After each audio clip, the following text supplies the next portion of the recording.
Hi folks, Kevin here. Well, I thought I'd do another episode of Ask Me Anything, and today I wanted to address one of the comments that I got from Catzkool, Catzkool, a cat lover, and let me read her comment. My litter box is inside my house. Does the chicken crumble attract bugs? I am concerned about bug infestation with natural litters. And that comment was posted in response to a video I had created probably over a year ago, chicken feed, compostable cat litter. And I'll put a link up there in the video that gives some ideas. So first I'll give a little background with that video I had posted. My goal, my wife and I are both veterinarians, and so much material and often clay litters are being used in veterinary clinics, animal shelters, and certainly cat households. And I do go over some of the safety issues with the various different types of alternative litters and with clay litters, including respiratory disease and chronic inflammatory conditions as well. So one, I really wanted to address, how we need to be more cognizant of what we're doing with these materials that are just one-time consumable and then go into a landfill, taking up valuable landfill space.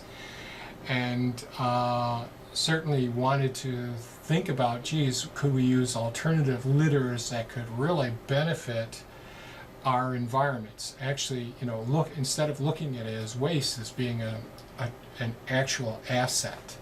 So we had done some work with the wheat, some of the corn husk materials, and I can't even think of all the various hulls and all from different materials, and they were all pretty good.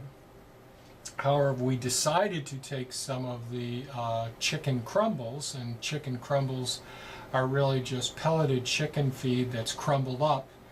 And we found that it really made a good, nice, scoopable balls when a cat urinates in a litter box. So it clumped together very nicely.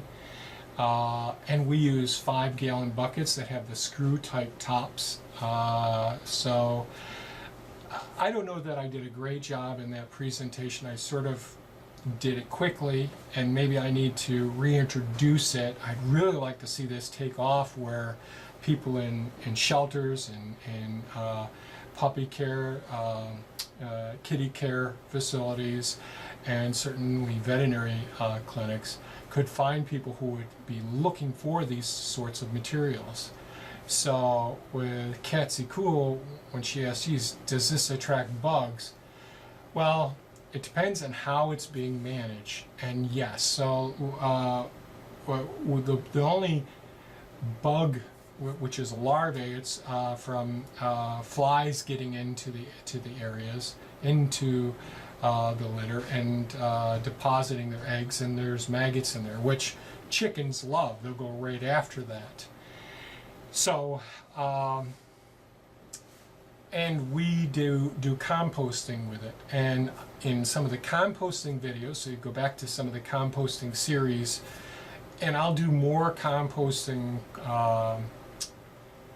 videos in the future with all different materials. But the pathogens that are in that cats potentially have, like the protozoa, toxoplasma gondii, and all the other bacteria that could be in the digestive systems, and the nematodes, the worms that are there, and flatworms as well.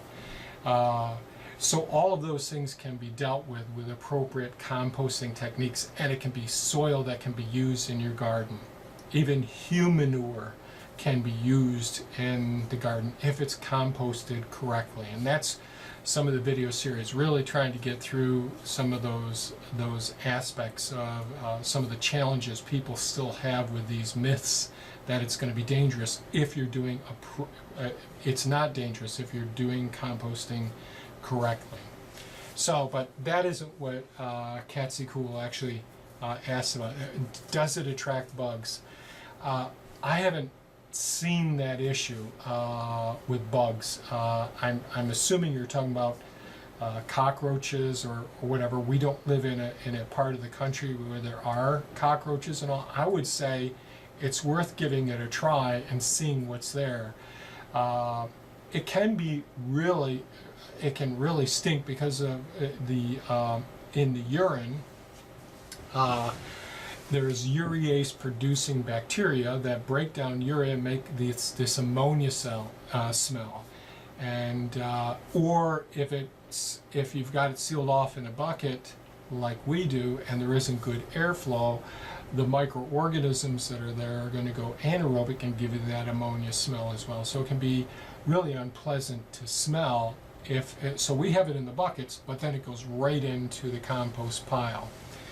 And if you don't feel good about doing the composting pile, and if you have some mulching material and you're trying to create a food forest, or you have trees that you want to mulch, all of this stuff is great if you just cover it right up right away. This stuff will be gone by the next year. I mean, it's gone much quicker than that, but I even think in really sandy soil that'll disappear pretty quickly.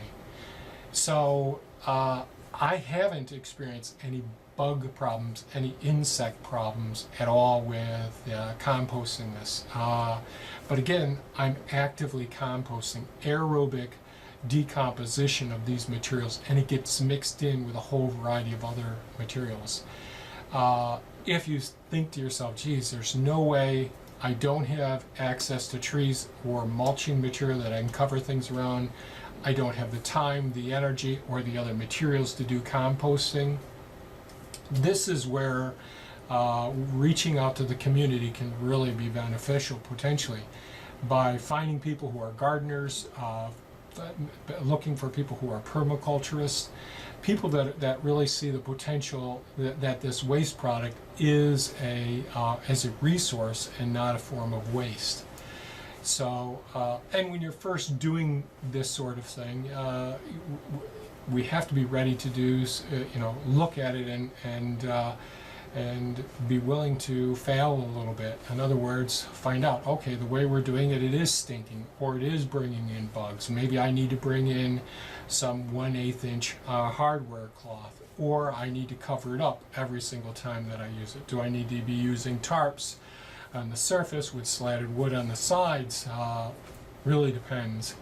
If I knew more about how you would be using it and your topography, where you live, what the soil's like, how much land you have, that sort of thing, I might be better at answering the question. But I've been working with the kitty litter, and none of ours has gone into a landfill for quite a few years. I'm just constantly retweaking how we go about dealing with even our plastics. We're experimenting with using fungi to break down the plastics. Certainly we've done very well with our tapes. Now I do recycling, and I used to go to it's called a transfer station, I just call it the dump. Used to load up my pickup truck and have to go every week or every 2 weeks with cardboard and plastic and glass and garbage materials, those kitchen things and all. That's what I did years ago. Now I go basically probably twice a year, sometimes 3 times a year, depending on how much bagged leaf material I get. So all the plastic from all the lawn garbage bags. That's really reduced down to, because I bring these waste materials, collect leaves from other places as well. So by using kitty litter and other forms of input, and that's where you really got to look around. You may be able to get coffee grounds, certainly landscaping services and tree services may be able to provide you with some resources as well. There are a multitude of ways, and if cost is a big issue, you might know some contractors that are doing some demolition work, and they say, geez, you pull the nails or the screws out of these boards, I'll set them to the side for you, you just got to come and pick them up. Those are things that I've been doing now for a while. So I'm sorry I'm going out wide with this, but I always want to step back whenever there's a problem and see what are the other resources. How can this waste product be used as an input? And all right, let's try this and see what problems we come up against. Let's see what bugs are there, and if you don't know what the bugs are, we get some cameras and we photograph them and see if we can identify what these bugs are and find out about their life cycle and so on. So like some people, when they be working with something like this, they might soldier fly larvae. Well, somebody who's a chicken farmer may love to have that as a material, because those larvae are actually a great nutritional source, loaded with protein, and it'll cut down somebody's chicken feed bill. So just looking at it, opening up our perspective whenever we have an issue and we're trying to solve a problem, and giving it a shot as well.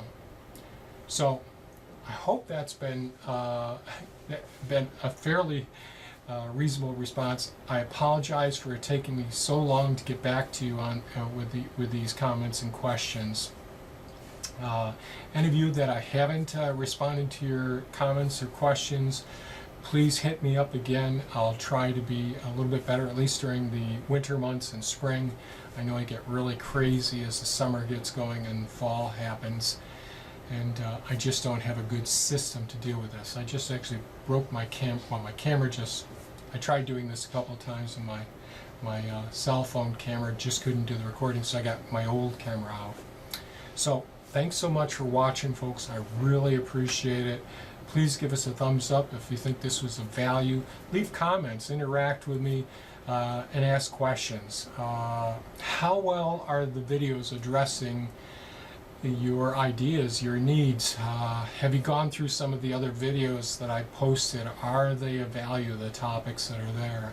I'm really interested in feedback, and I'm interested in building community where we can decrease waste, find resources that can help us become to swim out of the pool of excessive consumerism, where we can increase our independence and become less dependent on those outside resources that we've grown as a culture to be so dependent on.